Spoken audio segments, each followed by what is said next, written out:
Halo teman-teman, saya Rati Afandi, dosen Ilmu Komunikasi Universitas Pasundan, Bandung.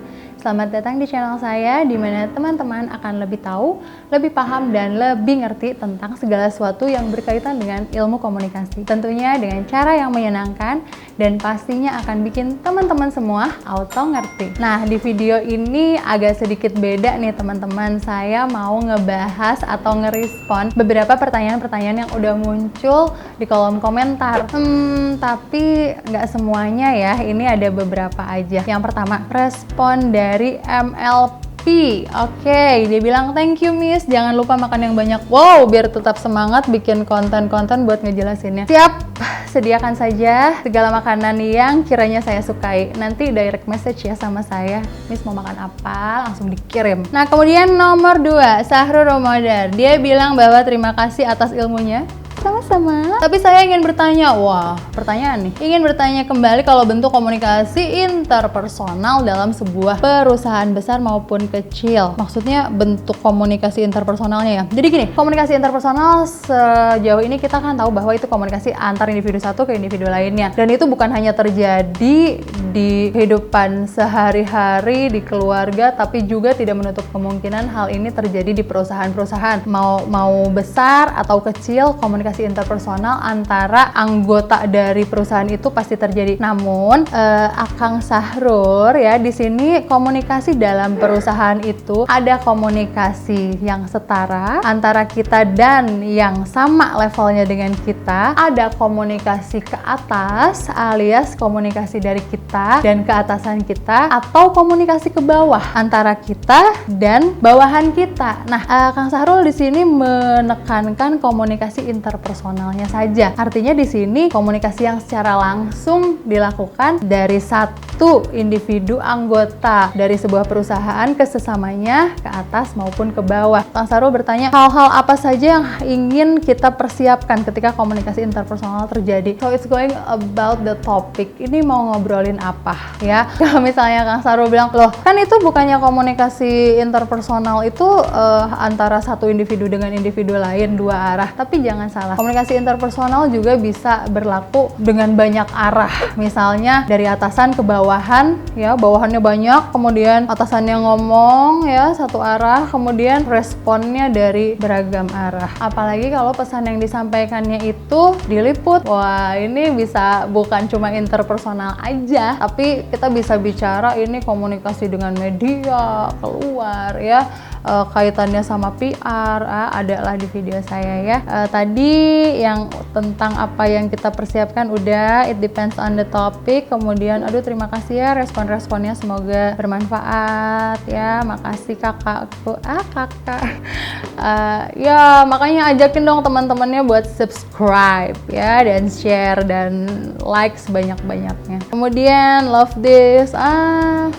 Kemudian ini ada pertanyaan lagi. Nah ini nih, aduh kok saya jadi senyum-senyum ya bacanya. Tapi emang ini tuh bahasan kita banget karena komunikasi itu multidisiplin ya, antropologi ya, sosiologi. Nah di sini dari Terus Belajar 1 minggu lalu nih. Halo Ibu, mau bertanya mengenai adanya fenomena Keraton Agung Sejagat.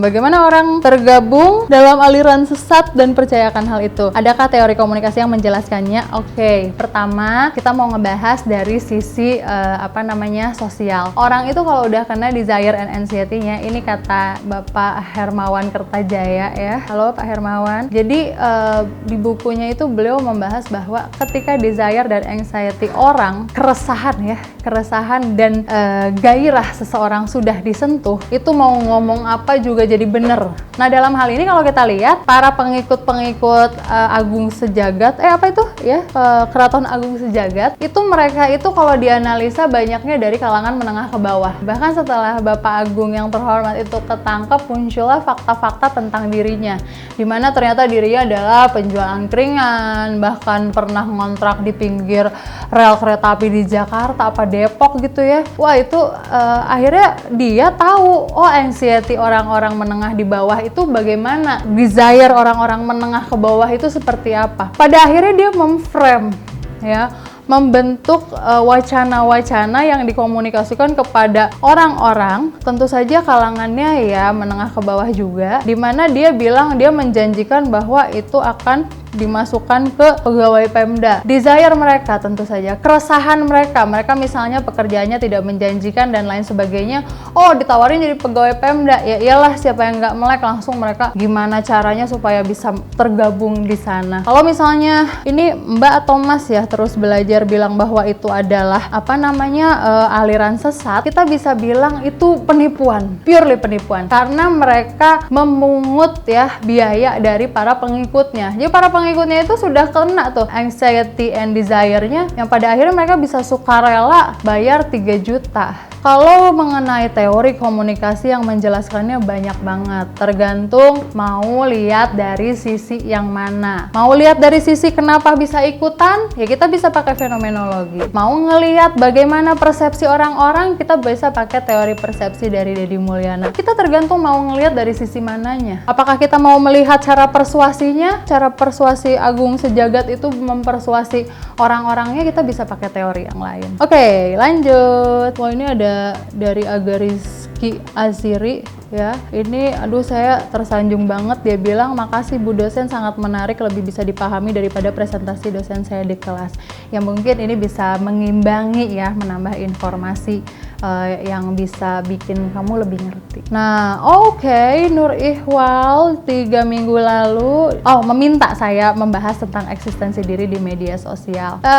Ini saya bahas sedikit ya, sekilas, bahwa kita sudah tahu sama-sama ada namanya teori hierarchy of needs dari Abraham Maslow, di mana teori itu segitiga ya, kayak piramid yang kebutuhan dasar sampai kebutuhan sekunder ya, sampai kebutuhan yang paling tinggi, yaitu self existence atau eksistensi diri. Nah, di sini teman-teman bisa lihat banyak banget fenomena-fenomena orang-orang yang tidak lagi mikirin punya rumah, tidak lagi mikirin punya kendaraan, atau makan juga tidak perlu mewah-mewah, yang penting mereka bisa eksis di sosial media. Itu banyak banget. Kalau misalnya kalian ngeliat instastory yang sampai titik, nah artinya itu dia sedang mempromot dirinya. Eksistensi di sosial media itu bisa sebagai pencarian perhatian ya, karena apa yang mereka posting itu saya yakin tidak mungkin posting kalau tidak ada motifnya. Pasti di situ ada motif. Motif ada 2 kalau kata teori Alfred Schutz, ada because motif, ada in order to motif. Because motif adalah masa lalu dia yang pada akhirnya mendrive dia melakukan hal tersebut, sampai in order to motif ya, motif dimana kenapa dia melakukan itu. For example, kalau endorser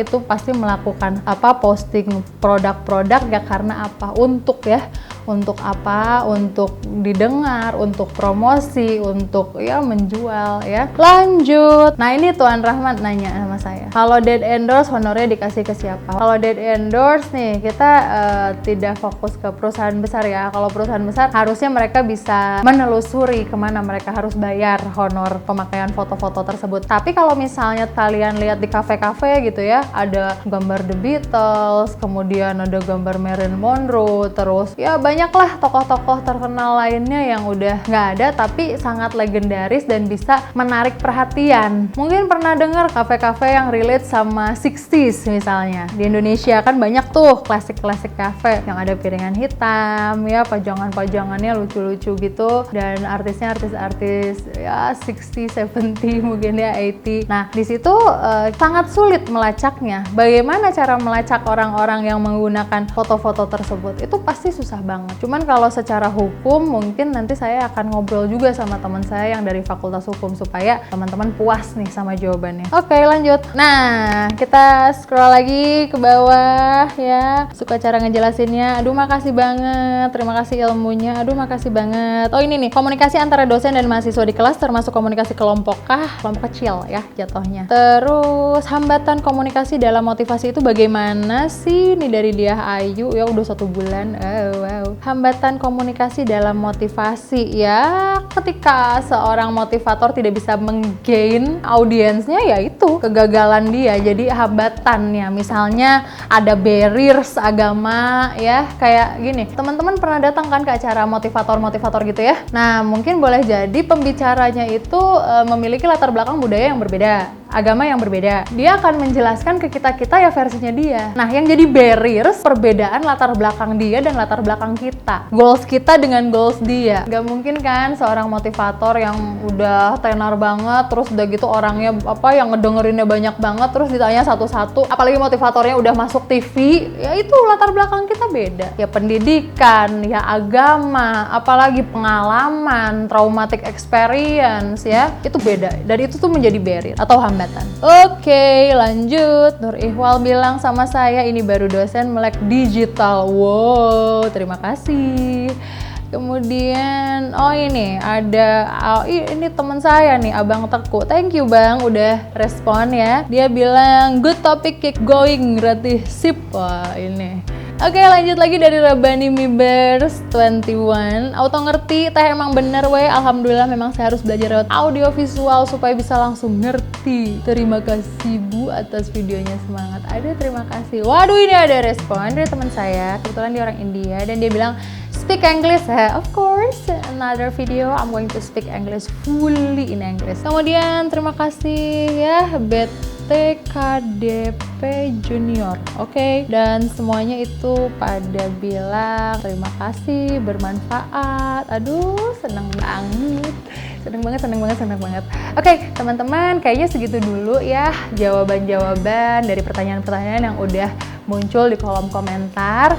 Jangan pernah lupa untuk share terus, kemudian jangan lupa untuk ajakin teman-teman kalian untuk subscribe. Kalau masih ada pertanyaan, tetap isi kolom komentar di bawah. Jangan lupa like, subscribe, dan share video-video saya. Mari kita sebarkan virus kebaikan ke seluruh dunia supaya kita semua auto ngerti. See you!